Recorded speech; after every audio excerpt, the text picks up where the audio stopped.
Welcome to Uncomfortable is Okay, where we explore the science, the stories, and the strategies of getting out of your comfort zone, navigating challenge, and doing the hard things that make life worth living. I'm your host, Chris Desmond. Uncomfortable is Okay is brought to you by Health Mentors. Health Mentors is a performance wellbeing company that helps change makers dial in their health and improve their performance in the middle of a chaotic world. We offer one-on-one health mentoring services, as well as a range of workshops and workplace solutions, all the way up to supporting organisations with their wellbeing strategy. You can find out more at healthmentors.nz or get in contact with Chris at healthmentors.nz.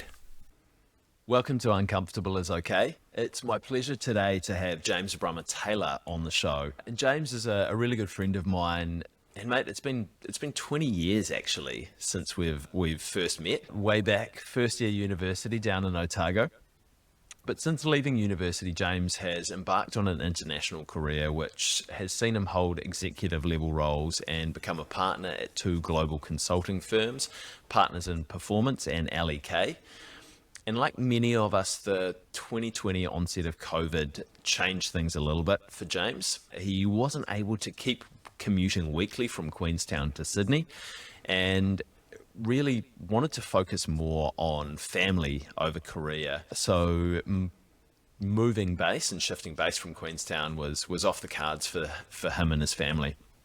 But in 2021, James and his wife Olivia took the decision to focus on New Zealand and being here, which has led James to leave his decade-long comfort zone in operational and strategic consulting to take on new challenges of being a venture capitalist and entrepreneur. James he's got a real passion and affinity for high performance, whether that be personally or whether that being trying to help others and help businesses perform at a top level. JBT, mate, it's good to have you on the show. Gee, cheers, Chris, and thanks for the intro. Well rehearsed. Oh yeah, well I'm a professional here, mate, and we're not running an amateur outfit here. I've done a couple of these by now. Although this is the first interview-based recording that I've done in over 2 years for Uncomfortable is Okay, so it's a special one, mate. You should feel honoured. Yeah, well, apparently 20 years as well. So yeah, 20 years in 2 years. Welcome back to Uncomfortable is Okay. Great to be getting back into it. Thank you, mate. Thank you. Yeah, it's been a wee while, but you're not 21, mate. So I want to kick things off by just asking, like, where did you grow up? Where were you born? Where did you grow up? Yeah. So a bit of background. Grew up in Auckland. Went to Rosmini College. It's pretty good college. All boys school gave me a really good grounding in a whole bunch of foundational things. It's really performance oriented school. So probably set me up well for where I ended up professionally. But before I ended up as a professional, as you mentioned, I went to Dunedin. I wasn't going to stay in Auckland to go to uni, and yeah, that was a good challenge. It was.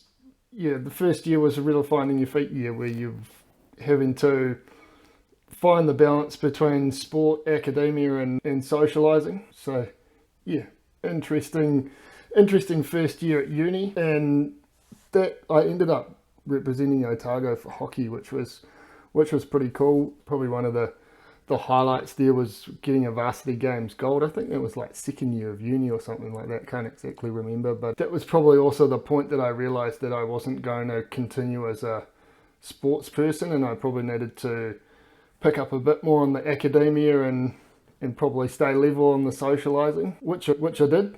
I'm going to cut in there, mate. What kind of brought you to that decision that you didn't want to continue to pursue? It was probably that it just wasn't lucrative enough, to be fair. Like if I'm straight up and honest. And also I thought I should have a pretty good go at the academic side. Like I knew how much time I was putting into hockey, and if I could repurpose all of that time into studies, then yeah, I might be actually make a really good fist of it rather than just getting enough to get a C or a B. Then I might actually get some decent grades as well, which. Yeah, if you look at my academic transcript, that seemed to be what happened as soon as I stopped playing sport. I actually did all right with my grades. James, what are some of the memories from those early years and through to university that have kind of put you on the path that you're on today? Yeah, well, from high school, I guess if we jump back to there, Tom Gerard was the principal at the time, and I think he was like the principal for like 30 years or something at Rosemary College. And he was pretty strong on the discipline, both like discipline in terms of like good behavior, but also discipline in terms of like doing what you say you're going to do and really getting high performance. There was like a scoring system or like a card system at school that recorded how well you'd done on each subject each week. And a whole heap of that stuff, surprise, surprise, I've used it in different forms over and over again in my professional career. Nice. So that's one. What else? Um, then if you yeah, in the sporting side, I guess it's quite similar. Like you to get to play top level sport probably doesn't matter whether it's rugby or hockey or soccer or netball or whatever it is that you play. You have to put a lot of time and effort into it. You actually like you have to get to a level of fitness that is suits you for playing that sort of level of sport. You have to get up to a skill level that all comes with practice. It doesn't come naturally. That's like you have to do it hundreds and hundreds of times before you actually get good. And if I think about my professional career, I then do that all the time. Whatever it is, you have to practice. You have to rinse and repeat. The first couple of times you do something, it's normally bad. But if you keep practicing, eventually you get pretty good. Mm. And is that a lesson that you've learned from sport? Probably just, yeah, it's an interesting reflection. I probably did pick it up in sport. It's probably baked into me from my grandfather as well, who was also pretty high performance, and so he would tell me you have to practice everything if you want to get good at it. And then it's probably more of a realization as I grew up that yeah, practicing if you practice it more than everybody else, you tend to be better than everybody else. And that really sets you up for success. Yeah, that's a really interesting one actually, and that's kind of something that I'm playing with at the moment in my head. It probably doesn't surprise you too much that I think of myself as an athlete, basically because of the volume of sport and physical activity that I've done over my life. And like as you know, I'm starting off this new venture with Health Mentors and jumping into kind of my own business, which is a little bit scary and a little bit exciting as well. But like my identity, I view myself as an athlete. So it's easy for me to go out and train and it's easy for me to go out and practice. I don't really view myself as a business person or an entrepreneur or however you want to frame that up yet. But something that I've been playing with a little bit is like, okay, I can't believe that I'm a business person just yet because I haven't proven myself. I haven't shown myself there. But to do the work that I need to do to get to that point, maybe I can think of myself as a business athlete and use that helpful identity that I have as an athlete to pull over into this side of things and just think about it. Okay, what would an athlete do in this situation? Ah, cool. They would get in there and they'd practice their ideas and they'd practice having conversations with people and they'd practice articulating the value and they'd practice doing the delivery of the stuff that they needed to do and practice working on their product to get it sharp and get it better. So that kind of what you said there just kind of flicked that off in my head at that time.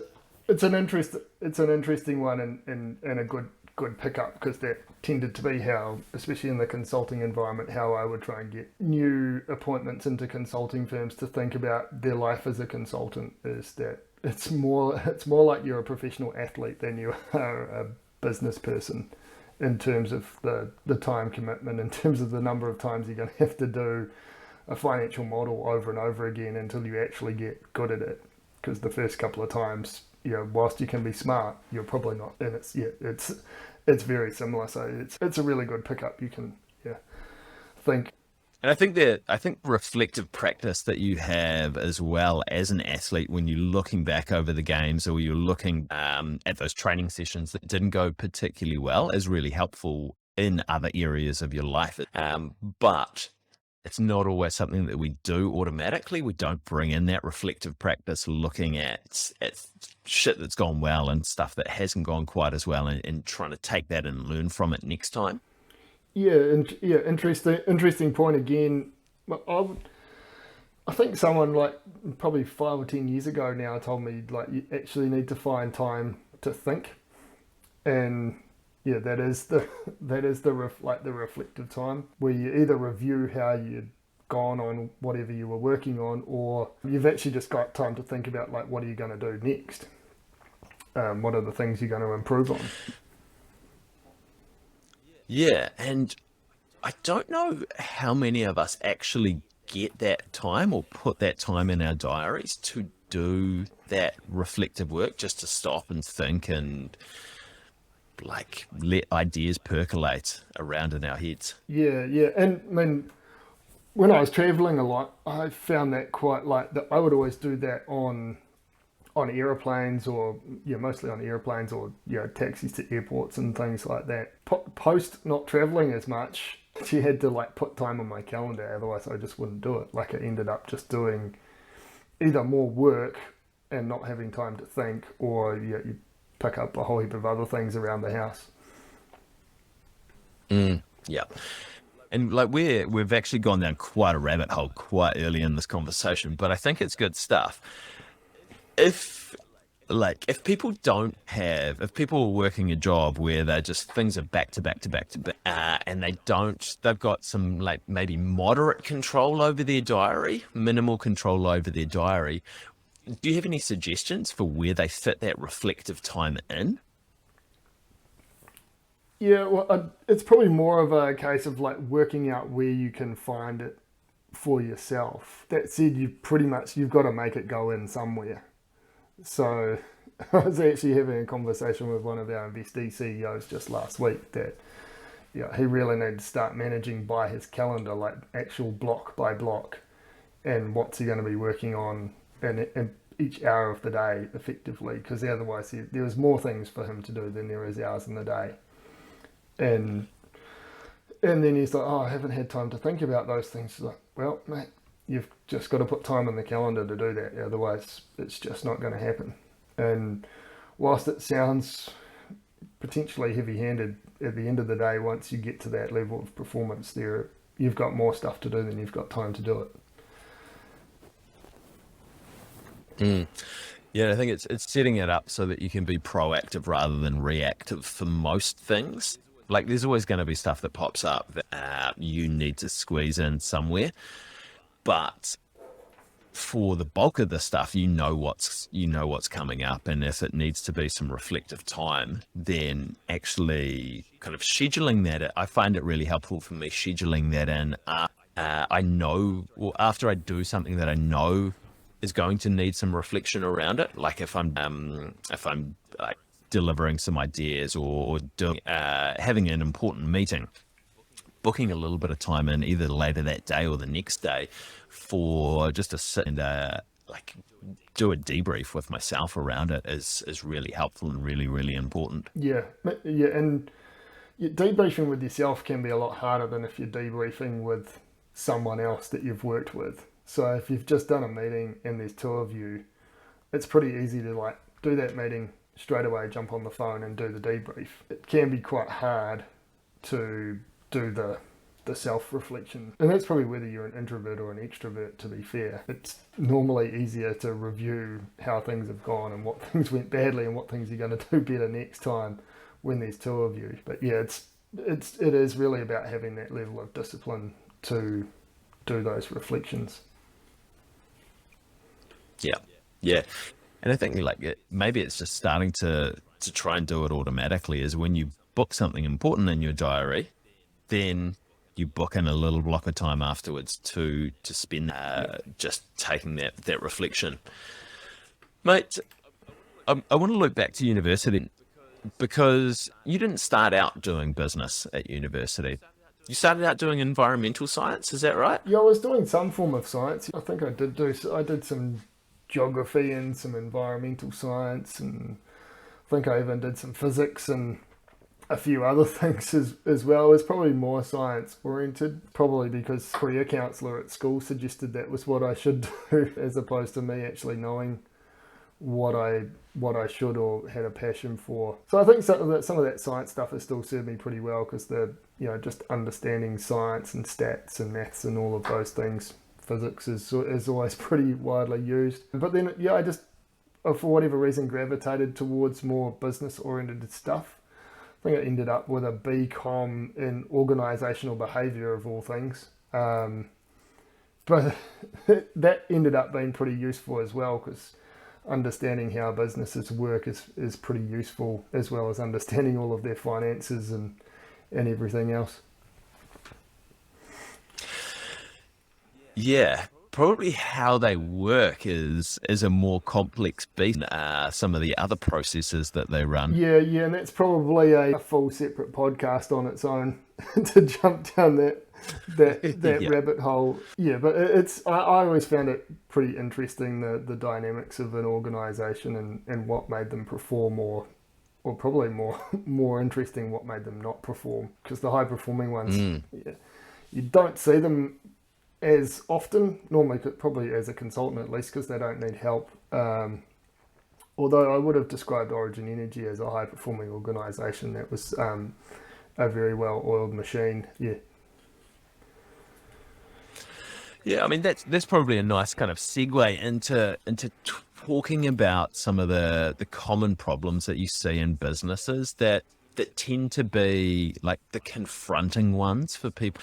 I'm sure there's a bit of process stuff that you do with people. You're like, actually change this process, and things will run more smoothly, and people see, oh yeah, okay, that makes sense. Let's go and action that.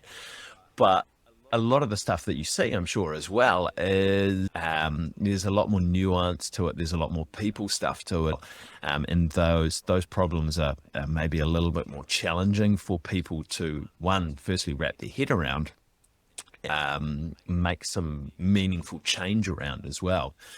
So over all of your experience, do you see, have you seen some common stuff pop up? Yeah, indeed. And as you allude to, you can probably make quite a long list. So maybe I'll go through some ones that are pretty common, like even more common, and definitely ones that, if they do crop up, are ones to address. And perhaps I should put a bit more context around just like some of the environments I've been in, and where I've like witnessed these things, and both in whether it's a good, because I think sometimes you learn more from when you see things going well than perhaps in the consulting environment, where I probably saw more things needing support and needing change. But I've worked in or around or across many big corporates, the likes of Air New Zealand, Les Mills, I think I mentioned Origin Energy before, APLNG, Saputo Alliance, AGL, JBS, GFG Alliance, which is a big steel company. So yeah, I've been in lots of different environments, whether that's like out on the front line with the workforce doing the manual work, or whether that's been in the corporate head office. And a few things that come up pretty often. One is that most people need a purpose in their day, and I'll come back to that one shortly. We'll just go through all 5 good disciplines, and I think we've touched on that several times already, but it's a pretty cool one. I think we're touching on the next one as well, where when we were talking about time and diary, but it's prioritization. We've definitely touched on the next one, which is hard work. There's just no exchange for hard work. You just have to put in the work. And then, probably sounds a little bit cliche, but the leadership and cultural fit is also a pretty common challenge that confronts people in a working environment, that's for sure. But look, if we just go back to the first one around the need for a purpose, it can be quite common to encounter businesses that haven't quite nailed that purpose down, whether that's a strategic direction or just a clear set of purposes for a frontline workforce. And being able to have that nailed down, I guess, gives people the ability to focus on the results and give them a reason to get up in the morning.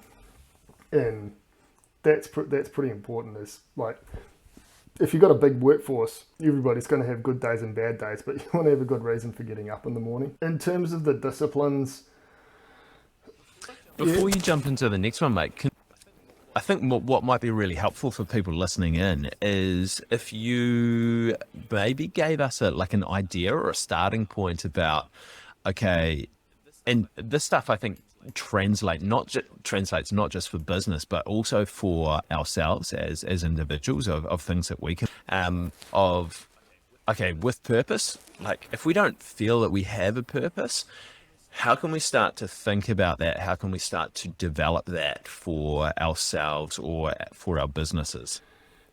yeah, Don't go real in the weeds, but a couple of points would be really interesting. yeah, probably the one thing here is to have one thing, is just find that one thing that gives you a level of purpose. Like I think you could probably easily drown in trying to come up with lots of things.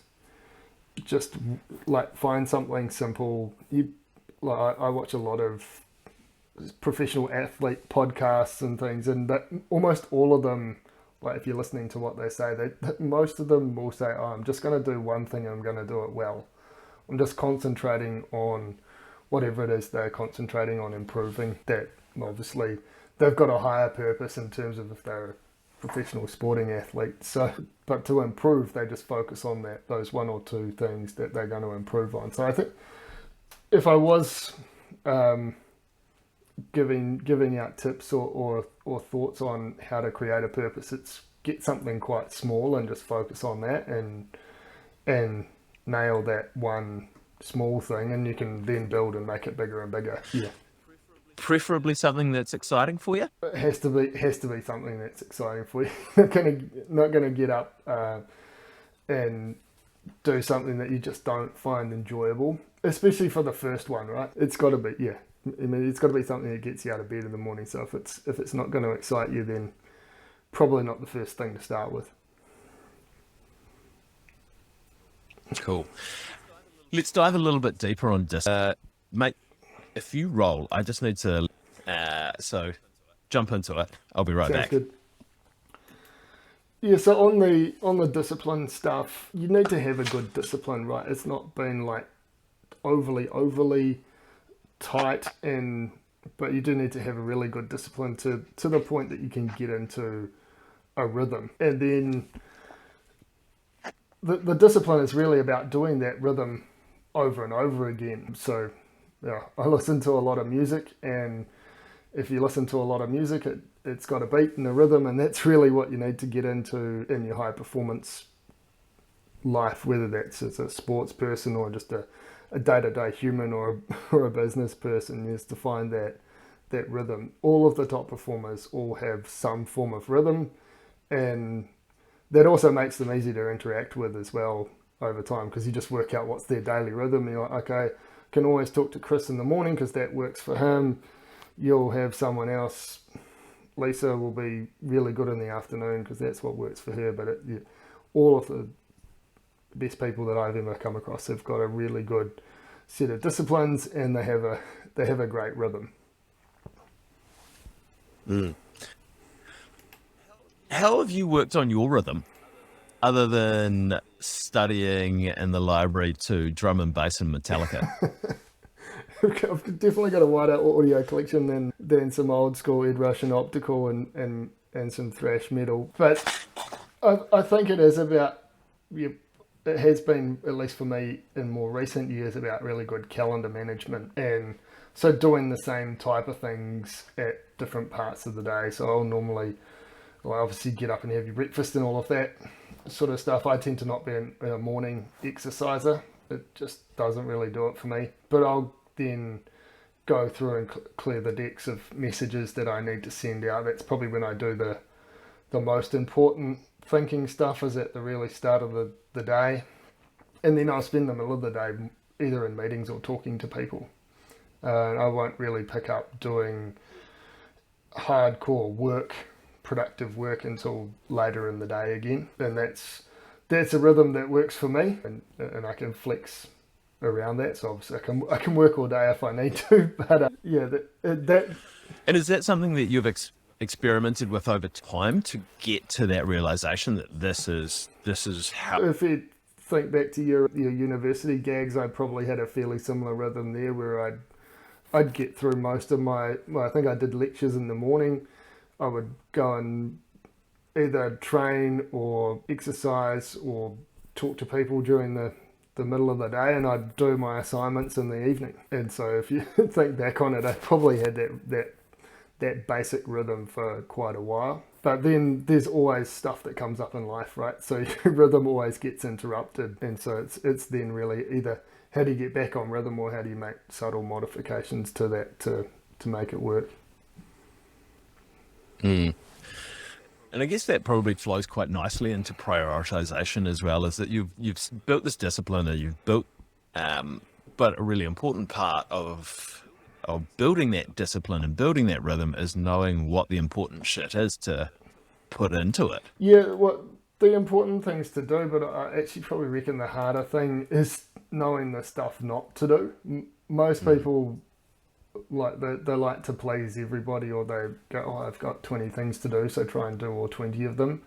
So I've actually found becoming comfortable with saying that some stuff is not going to get done is actually A, the harder thing, but B, the more important thing. And I deliberately choose the words becoming comfortable because you actually have to be comfortable that something is not going to happen.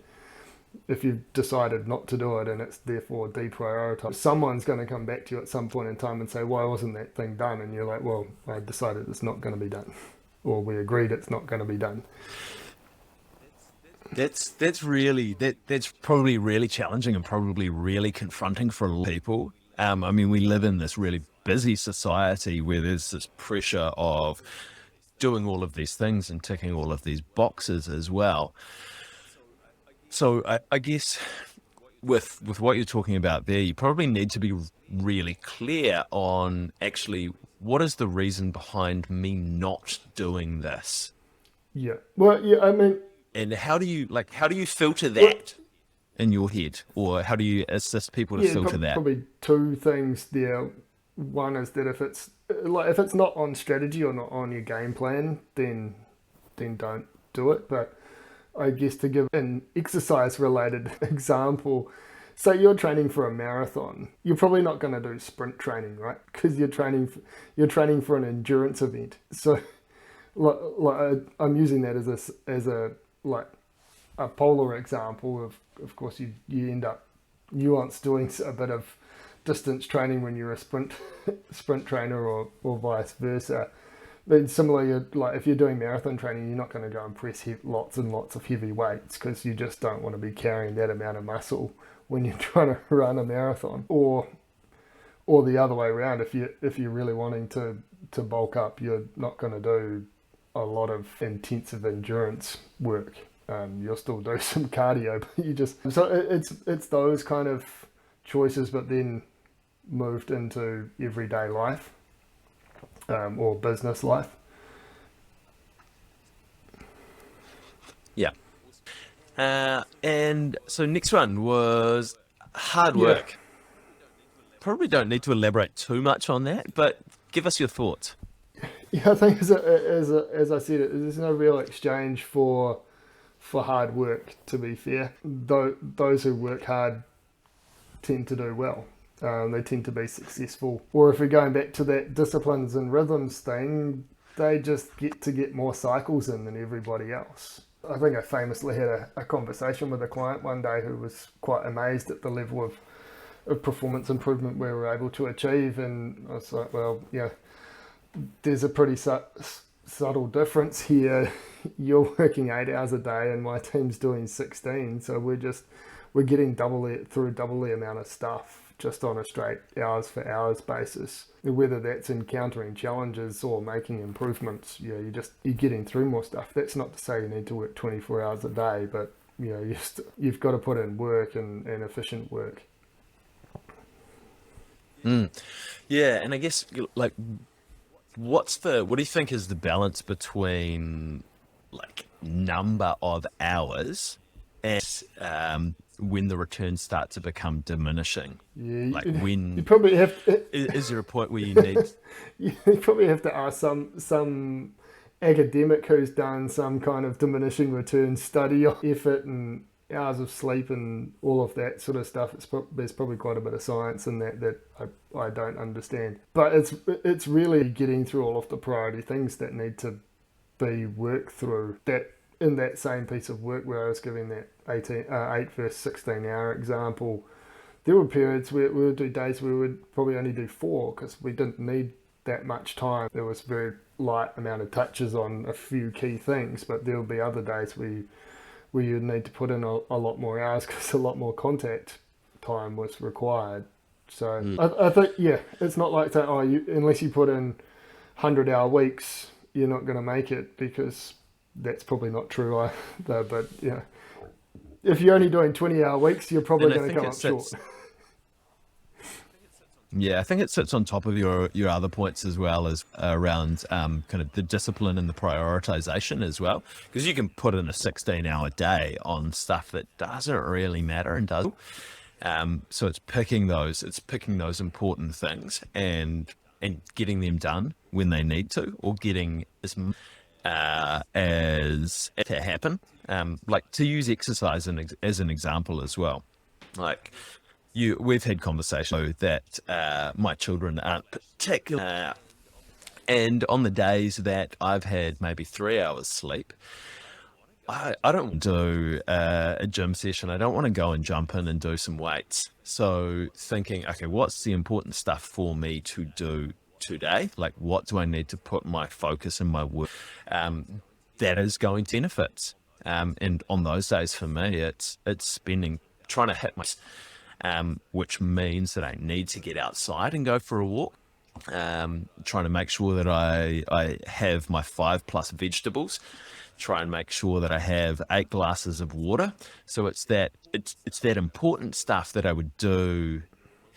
But it's also thinking about, okay, from a prioritization perspective, like, where does my effort go today, and where does my hard work go into on this day? Yeah, and you can make lots of examples, but I can recall when I do the Motutapu, like most years, which is the mountain bike race between Glendhu Bay and Arrowtown through the backcountry, and like traveling a lot. You've only got a certain a number of times you can potentially do exercise, and I'm sure I've swapped messages with you a few times around what stretches should I be doing to address things, so that, you know, when I do actually get home and are able to go for like a 50k bike ride, that I'm actually ready to do it. But, you know, the most priority, the things that I can do on those middle of the week days when I'm on and off aeroplanes and in and out of taxis and up and down lifts in office buildings and things like that, is to spend half an hour at either end of the day doing a whole bunch of stretches, because that's what's going to serve you best. So, yeah, I think you make some good points there, Des, around just figuring out, even on a day-to-day basis, what are the best priority things you can be working on given the situation you find yourself in. Yeah. And I think it's like hard work. Hard work is important, but hard work for hard work's sake doesn't always move the mate. And in the last one, leadership and culture fit. Really interested to hear your thoughts on this. You've probably got a couple of sub points on this, which probably sound more like life counselling than anything else, but That's good.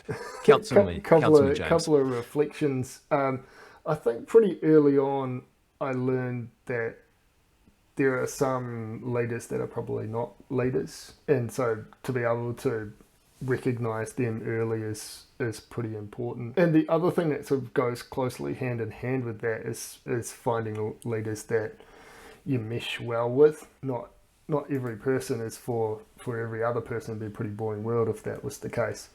So finding those people or those leaders that you mesh well with is pretty important, but it's essential to being able to get into the high performance zone, because if you like the people you're working with, you'll just tend to go up another couple of levels, and that enables you to go above and beyond, either because the people you're working with inspire you, or those those people you're just comfortable with, so they kind of enable you to go into those uncomfortable zones and then get into things that can unlock high performance.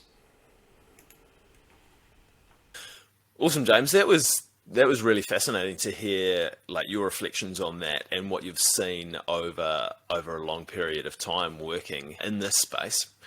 I want to flip it a little bit, and I want to talk about you, and I want to talk about the change that you made last year, stepping away from your comfort zone as a consultant and jumping in with one of your mates to step into a different world.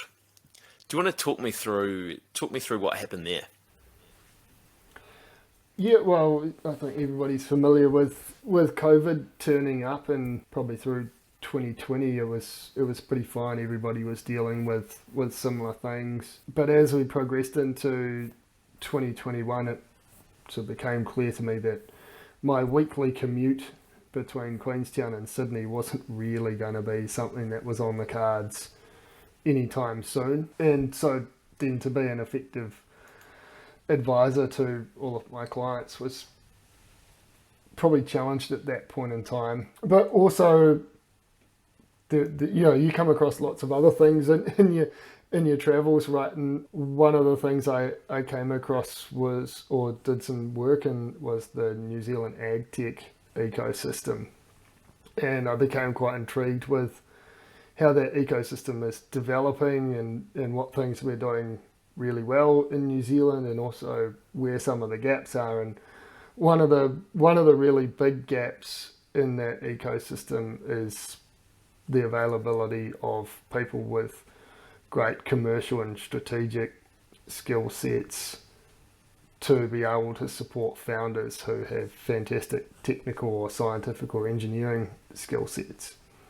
And I just saw that as an opportunity, okay, I'm not going to be traveling, I'm going to be more focused on New Zealand. Why not jump more into that space, broader than just ag tech, but New Zealand's pretty good at ag stuff, so that's where I got into it. And then my mate Andrew Christie was also coming back from Aussie at that point in time. We were looking at investing in a few other businesses, but they were probably more stable small businesses that, as we looked into them more, were probably overpriced as well. And so I said to Andy, how about we move a bit more into the venture space? I've got a lot of leads and deal flow in the space. Let's go and look at a few of those businesses. And we haven't really looked back from, call it field days last year was kind of the point where we went around field days. We went and met with heaps of people, and we just kept on going from there, and moved into more venture capital, but not just writing checks, also helping folks through a whole heap of these things that we've just been discussing about prioritizing your day and getting a discipline and all of these things as well. Nice, man. Was it a scary decision for you and for your family? Yeah, I don't know if scary is probably necessarily the word I would use, but definitely confronting and uncomfortable would come to front of mind. Confronting because you've got to make a pretty big switch from working in a consulting firm where I think probably everybody knows that a lot of consultants do pretty well. Once you've got to the top of the food chain, you can do pretty well for yourself. The opportunity cost of changing is pretty high. And then uncomfortable, because you're going to move into something that's probably a little less certain, right? You don't quite know what way it's going to go. You can obviously do all of the things we've talked about to optimize or maximize your ability to perform well. Still, it's not that certain, it's not that sure. So you're kind of finding your way, overcoming a whole heap of new challenges. Like I think I've mentioned to you before, all of my network was in Aussie, really. I didn't have a big network beyond friends, but not a big network around Queenstown or anything like that. I didn't have a need to. So building all of that network up, takes time. Andy and I had to decide on, we couldn't just say, we're going to invest in ag tech businesses, because that's a bit loosey-goosey. We actually had to come down with a proper thesis that we can invest against and test our due diligence, and then we actually had to go and find all of the deals, and the number of businesses you look at and do due diligence on is ridiculous. Like we probably did, I think the last count at the end of last year when we were adding them up was we were well over 40 that him and I had looked at, which probably was over $100 million worth of deals that we've only invested in 3 of them. So there's just, to the hard work thing, there's just a lot of hard work and plenty of people that along the way will say, well, you don't know what you're doing, you're not going to make it, you guys haven't been in this space before. I'd probably beg to differ. I've probably been in this space quite a bit. It just was wearing a different hat. What was what was helpful? Yeah, what was helpful for you through that process for like dealing with the naysayers, but also dealing with that internal uncertainty that you had? Was like, is this going to work? Am I going to pull this off? Yeah, probably still don't know if it's going to work, to be fair. But I think that's where you lean back on your self-confidence, but also your ability to get the balance between glass half full and glass half empty. I think it's the old Stockton paradox, where if you're too optimistic, then all of the nasty things come and bite you, but at the same time as if you're too pessimistic, then you're not actually going to do anything. And so it's calling on a bit of both. You have to have a level of confidence, which is you believe in yourself, but also having your wits about you to recognise stuff that might not be what you want to get into. And talking about those 40 plus odd deals, there are plenty in there that probably wouldn't have been good things to get into. Could have tripped us up early. Yeah, and I guess with those deals, like, was the theme of them, was it always when you were getting into your due diligence, was it always kind of something in the numbers or something in the process that flagged up for you, or was it sometimes just intuition? You were just like, no, something about this doesn't feel quite right, and I'm not sure what it is. Yeah, I mean we're pretty numbers and back to the discipline thing.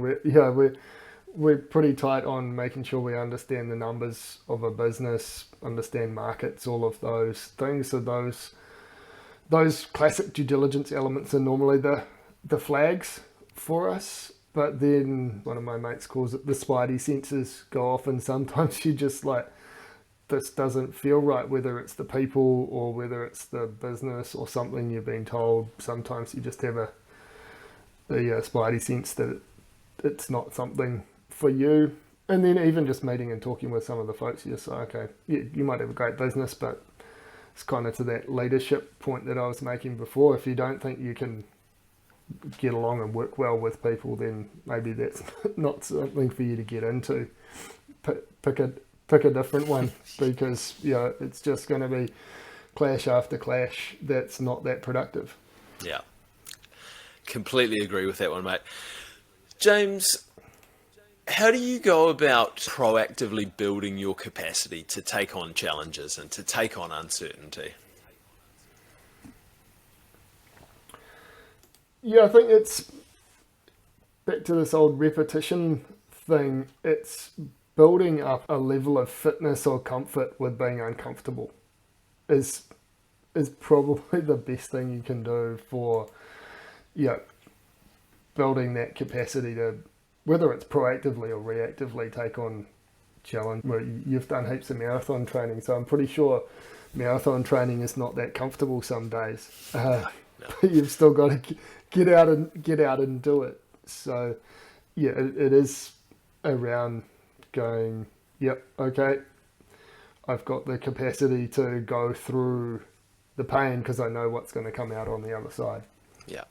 And for you, are you, like, if you're doing that stuff, are there things that you do sometimes just because you know that they're going to be uncomfortable, just to build your capacity?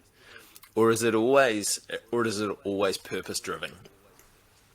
Yeah, that's a really good question. And like, if I'm honest, I probably haven't thought about it in that way. Haven't really thought that I'd deliberately go out and do something that would really, really make me uncomfortable. But probably I do sometimes, or just be comfortable enough to step into an awkward environment that you're not quite sure what's going to happen, but they're like, well, I should go and jump into this environment just to see where it goes or where it takes you. It's probably more the case.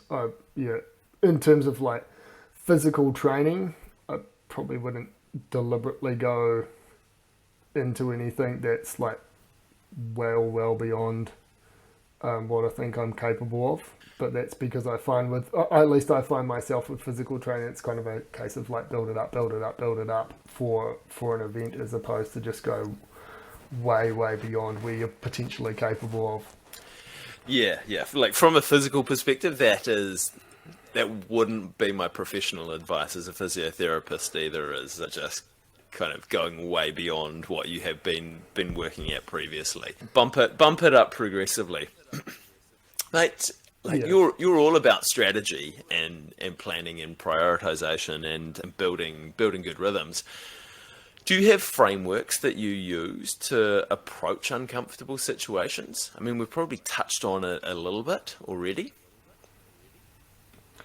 Yeah, I wouldn't, and this is coming from a consultant that's got more frameworks than frames that go into a house. I wouldn't say I necessarily use a bunch of frameworks, but definitely some things to think about is probably where more I'd take this one. And I don't know if probably some of your listeners have watched the movie Fog of War by Robert Strange McNamara, but it's an interesting one, and he's got like 11 things that he goes through for dealing with challenge or just being successful. So that's a good one. I used to have that printed out on my desk for a wee while. I don't know where that laminate's gone. I'm probably sure I've got it in a box somewhere. But a couple of things from mine. One's around building confidence, but how do you do that?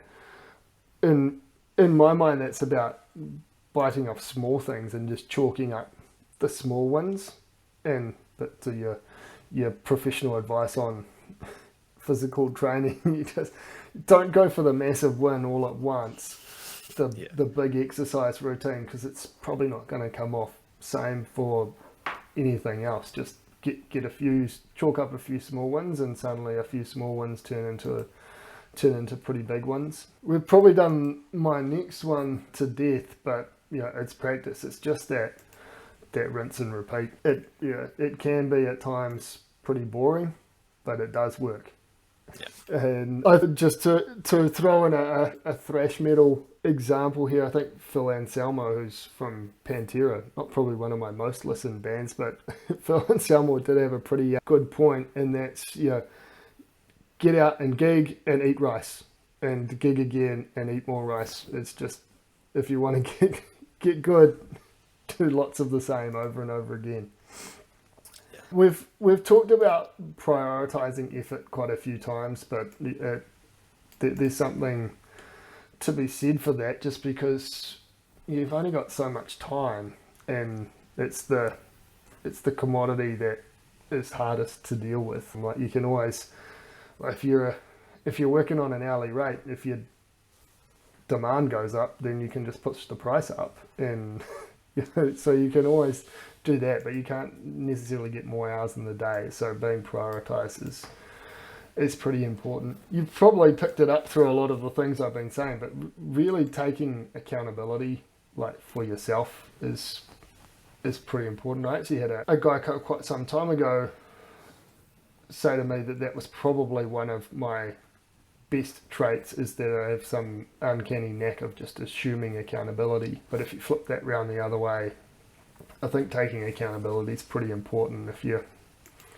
you're abstinent on accountability, then you're just not going to be taking ownership of outcomes. I think I can get another music analogy or an example in here, but it's good Rage Against the Machine quote around know your enemy. But that's just around like understanding what you're going to be getting into understanding potential scenarios that could play out. I mean, you're probably not going to get them all, but if you've got a good understanding of a few different things that could happen when you're taking on a challenge, you're going to be better prepared for those few adverse things that are probably going to crop up. So the more you can understand the challenge you're taking on, the better you're probably going to have it getting over it or making it a success. Then, and I think you do this all the time as well, is just getting the data or getting the information. Like what are the facts? What's actually, you can do a few things by feel, but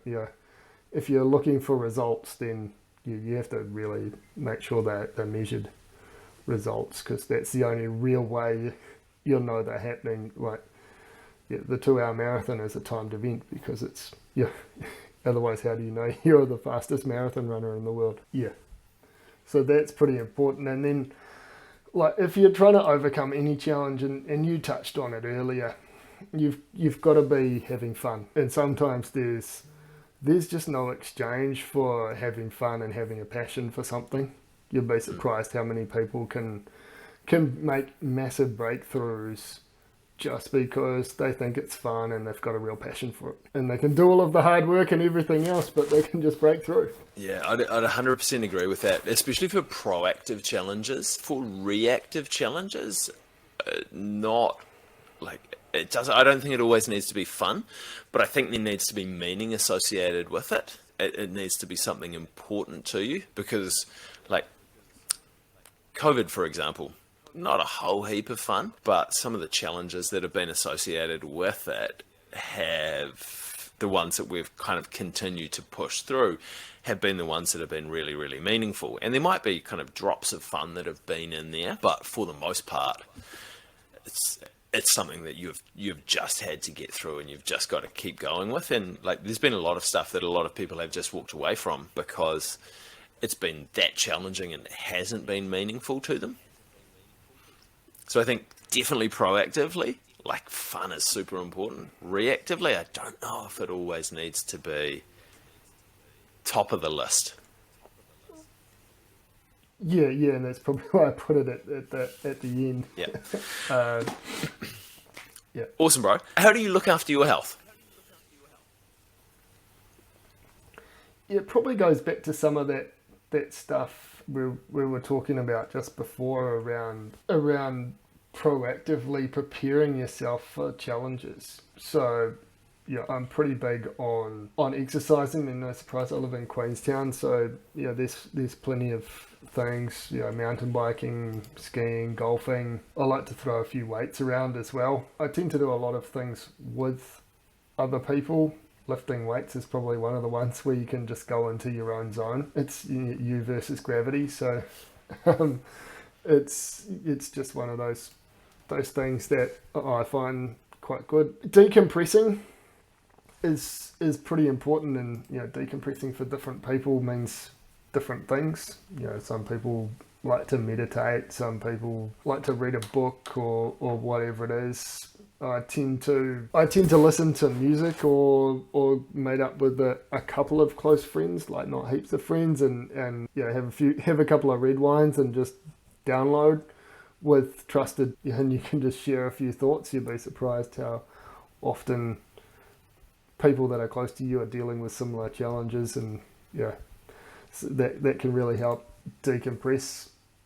Also, I find talking with people is pretty useful for either gaining energy or gaining different perspectives on the world. You mentioned COVID a few times, but that was certainly something that helped me. I was working at home a whole lot, and then got an office in Queenstown that's shared amongst a bunch of other folks, and that was really helpful because you just get up from your desk and have a coffee, and you talk to a couple of other people.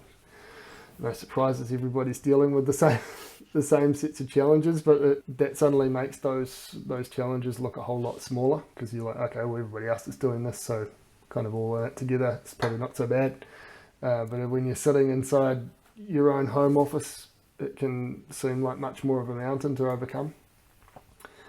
And Another one is, and we talked about it earlier, is making time to think. And I actually certainly noticed it through the COVID period where I could go from click to click to click to click and I never have any thinking time.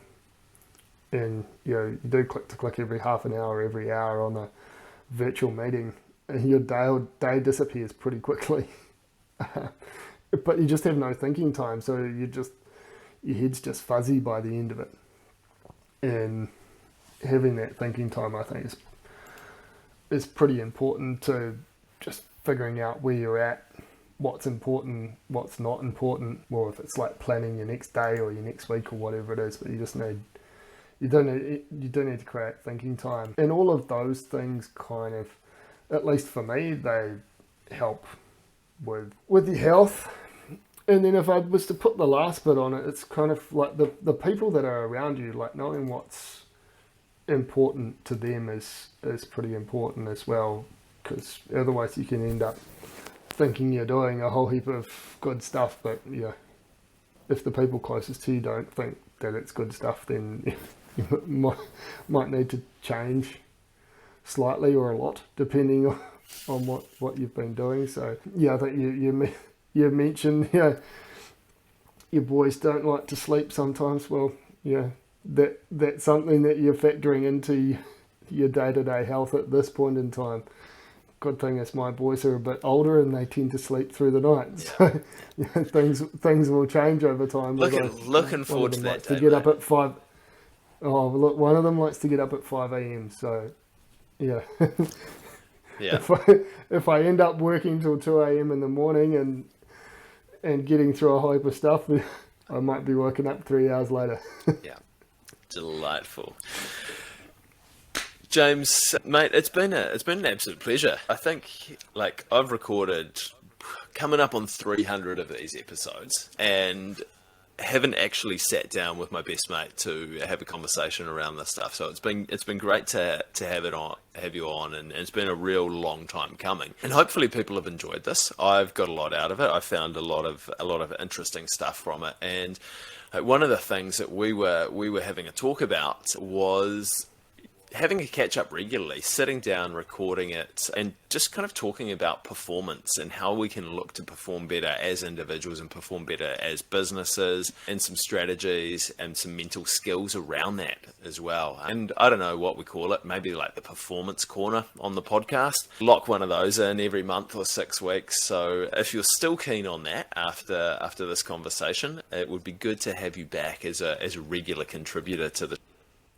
You probably haven't put me off yet, Des. So, and congratulations again on the whatever it is, 300 plus episodes. And it'd be great to be talking about whatever the audience is interested in hearing about around performance. And obviously, you and I have got a lifelong experience in driving performance in different arenas, but it depends what different folks want to hear about. Thank you so much for getting uncomfortable with us today. I always love these conversations. If you want to hear a guest, if you want to have a topic explored, if you want to ask a question, please send an email to chris@healthmentors.nz and we can get onto that for you. If you want to support the show, the best way that you can do that is subscribe on your favourite podcast app, and make sure to share it out with some of your mates as well. Thank you to Health Mentors, the sponsor of the show today. If you want to improve your health and your performance in the middle of a chaotic world, make sure to check out healthmentors.nz or send an email to chris@healthmentors.nz for a no obligation chat. Thank you so much to my brother Jeremy Desmond for the amazing theme music to the show. And thank you to you guys for tuning in and listening all the way to the end. We'll see you all again next week.